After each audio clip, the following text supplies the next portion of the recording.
We don't get to violate people's constitutional rights because somebody in our chain of command tells us otherwise. It's not how this country works. I got a call and it said, listen, the video needs to be taken down right now and you need to accept a letter of reprimand. Or we're going to take a very different approach to this if you say no again. As a police officer, I'm compelled to make this video. I've been in law enforcement for 10 years and I'm speaking to my peers, other fellow officers, people in any kind of law enforcement position. I've seen officers nationwide enforcing tyrannical orders against the people. And I'm hoping it's the minority of officers, but I'm not sure anymore, because every time I turn on the television, every time I look to the internet, I'm seeing people arrested or cited for going to church, for traveling on the roadways, for going surfing, opening their businesses, going to the park with their families, or doing nails out of their own house, using their own house as a place of business, and having undercover agents go there and arrest them and charge them with what? With a crime?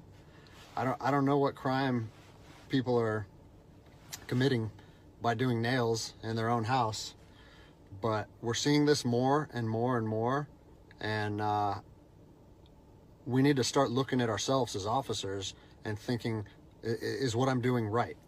Now, I want to remind you that regardless of where you stand on the coronavirus, we don't have the authority to do those things to people just because a mayor or a governor tells you otherwise. I don't care if it's your sergeant or your chief of police. We don't get to violate people's constitutional rights because somebody in our chain of command tells us otherwise. It's not how this country works. Those are de facto arrests. You know, we're violating people's rights and taking money from them, or even worse, arresting them and depriving them of their freedom when they are exercising their constitutional rights. So let's talk about that.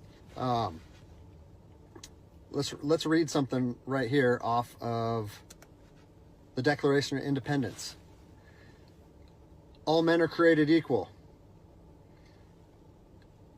Among these, we have the right to life, liberty, and the pursuit of happiness.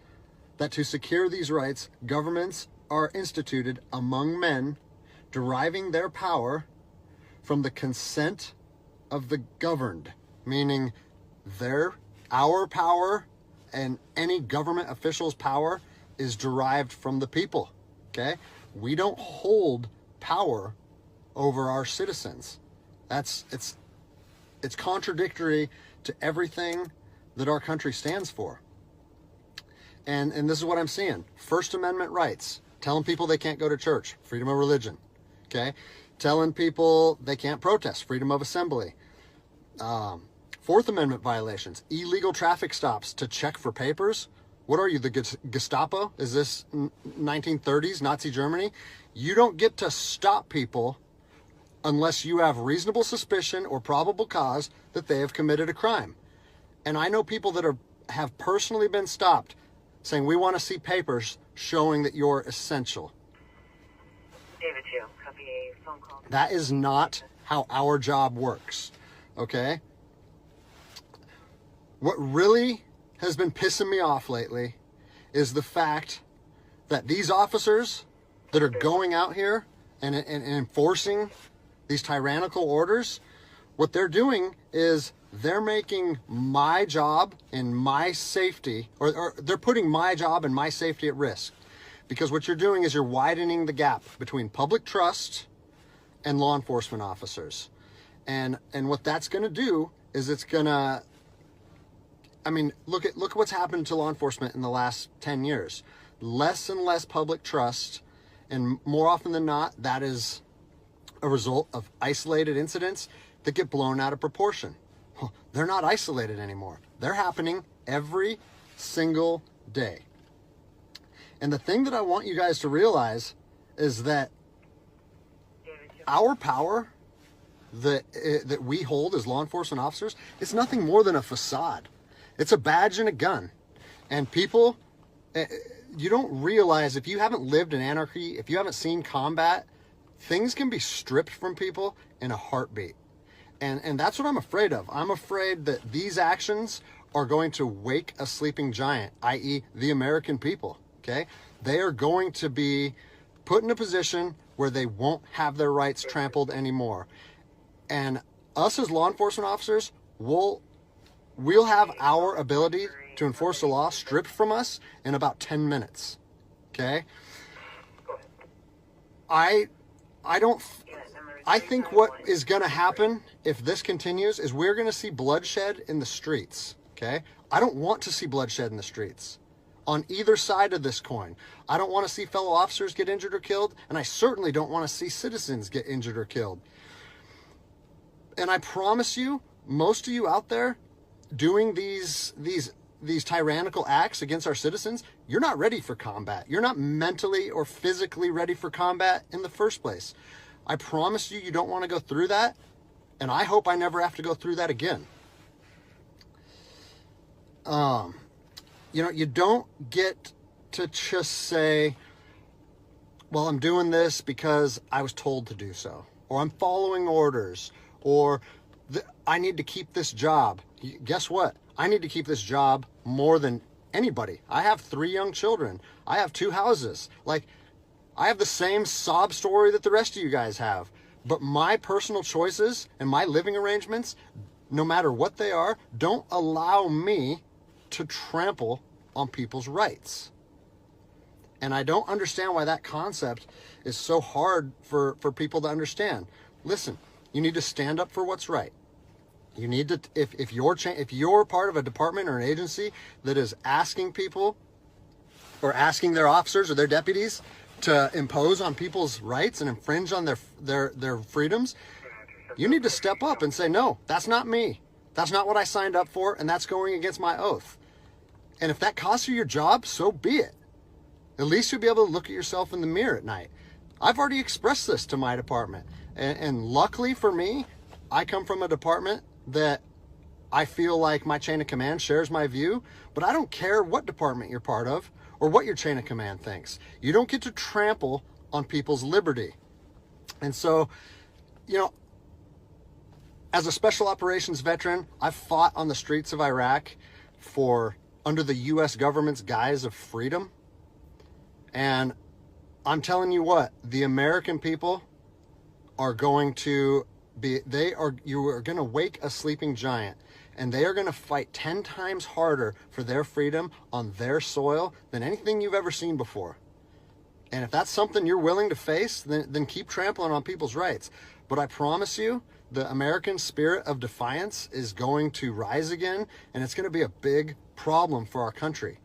So I'll leave you with this, something that I learned as an E-nothing in the Army. No matter what situation you're put in, if you look inside yourself and ask yourself one question, am I doing the right thing? You ask yourself that, you know the answer. And no amount of money or no order or law or anything should be able to make you go against doing the right thing. So I'm imploring officers to look inside themselves and ask themselves, is this what I want to be doing to my citizens? And I think the answer is clear. And if we all stand up together, guess what? It'll be a non-issue, no factor, because people and law enforcement will be united like we should be. Hey, what's up, guys? So I just kind of wanted to take a couple minutes, get everybody caught up to speed on what's going on in my life. I've been getting a lot of questions, and figured I'd just make a second video and answer some of the things that I've been receiving. I first wanted to say I'm humbled by the response that my video got. It's been viewed millions and millions of times. People all over the country have been calling me, texting me, sending me emails, comments, and the overwhelming majority of it has been positive. And so I think that's pretty cool, because my whole thought process on making that video was trying to bridge the gap between law enforcement and the public. And I've seen both sides with open arms willing to embrace that. And I think that's a step in the right direction. So that's pretty cool. One thing that I've seen come up over and over in the comments, and I've been an email sent to me is, are you going to get in trouble? What happened to you? Or is there any discipline or any discipline taking place? And so I figured I'd take a chance and give you a little synopsis of the last 3 days of my life after posting that video. So I posted the video on Tuesday, was it May 5th? And it took it took a day or two before it really started getting a lot of traction. But the next morning when I woke up on the 6th, I think it was only at a few thousand views. And I had received a message from my command saying, wow, Greg, what a powerful message. We agree with that 100%, well done. And that was actually a relief for me because I was like, great, I know that it's risky putting something out like that, but I felt like it was so grounded in integrity and liberty that no one would have an issue with it. So that was a relief. And then fast forward 3 hours later, I get another phone call from my command and it said, hey Greg, the video's up to 400,000 views. It's time to pull the plug on this thing. And I immediately, it kind of caught me off guard because I said, why would we want to pull the plug on something that was already acknowledged as a good and powerful message from one law enforcement officer to others? And I said, yeah, that doesn't really make sense to me. I think maybe we should embrace this message and we should share this with other officers. And he said, listen, it's not up to me. I have been directed to tell you to take the video down, and I need to know if you're going to take the video down. And I said, no, I can't take the video down. Because if you listen to my first video, the whole message that I was trying to share with people and impart on them is if you believe in something in your heart, you have to stand by that conviction, even if it costs you everything. And like I said last time, I have 3 little kids. I have this house. I have another house. I cannot afford to lose my job. But after putting that message out there and sharing that with America, and it was so well received, I can't then just say, even though that's what I believe, I'm going to take a step back. I'm going to retract my words, and I'm going to allow my command to prevent me from sharing my heart and my truth. And I said, so with that in mind, sir, I can't take the video down. And, I didn't know where this was going to go. And I immediately started thinking about what are they going to try and gig me on? What did I do wrong? What policy did I violate? And I got called back a couple hours later. And by this time, it was skyrocketing. Everyone in the agency was seeing it. Cops from when I was an officer down in Los Angeles, they were contacting me. I got a call and it said, listen, the video needs to be taken down right now and you need to accept a letter of reprimand. Or we're going to take a very different approach to this if you say no again. Well, I'd already put myself on that hill and I had to be willing to die on that hill. They said they determined the video was a violation of policy and that if I wouldn't take it down, that allegations would be made against me and so on and so on. And so I told them, no, I'm not going to take it down. You do what you need to do. But the principle of it is rooted in truth, and it was a positive message that was received by millions and millions of people. If you want me to take it down, I have to respectfully refuse. And it was interesting because they kept citing different policies, like, oh, it was the social media policy, or some of your equipment may have been identifiable. And that kind of seemed like a moot point to me. And it was strange because why was the message okay at 5 a.m. and then 3 hours later, there was a problem with it? And so I was later contacted by the chief of police. He's someone that I have great respect for. He's a good man to work for. And he's the one that shot me straight. And he said, Greg, if you openly defy your governor, you can't be a police officer in the state of Washington. And I told him, I said, you know what, I can respect that. And if I were in your office, I would shake your hand, respectfully disagree, and say, maybe I'm not meant to be a police officer in the state of Washington then. And here's my thoughts on that, okay? You have to do your research. You have to figure out what your true north is, what your truth is, and where you stand on issues. For me personally, I believe that the Constitution supersedes all other documents, all other laws. There's case law supporting that. If you look at Marbury versus Madison, 1803, it says any future laws created that are repugnant, meaning in conflict with the Constitution, are null and void. So when I look at how I feel comfortable enforcing the law, and I see people exercising constitutional rights, it doesn't matter if there's different executive orders, requests from mayors, requests from governors. To me, the Constitution supersedes that, and I'm gonna stand with the people. Well, unfortunately, higher up in all agencies, there's a political game being played, and now I am on a administrative leave status pending termination.